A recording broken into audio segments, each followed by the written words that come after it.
U.S. President Donald Trump has dropped a further hint that military action against North Korea is imminent, following up on his ominous off-the-cuff remark that the current war of words between Washington and Pyongyang is the calm before the storm. Only one thing will work in dealing with Pyongyang, he tweeted. Presidents and their administrations have been talking to North Korea for 25 years, agreements made and massive amounts of money paid, Trump said in a tweet. Hasn't worked, agreements violated before the ink was dry, making fools of U.S. negotiators.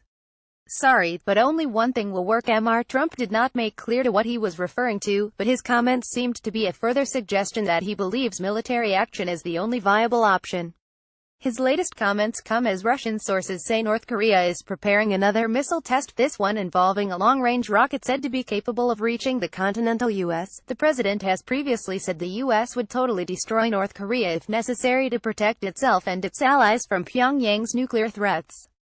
Prime Minister Malcolm Turnbull believes the best way to make North Korea come to its senses is to continue to impose strong economic sanctions.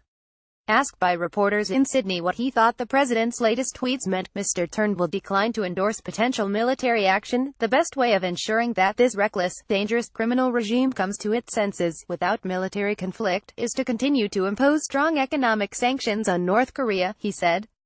Foreign Minister Julie Bishop said Mr. Trump and the international community was becoming increasingly frustrated by North Korea undermining the UN Security Council's resolutions banning its ballistic missile and nuclear weapons program.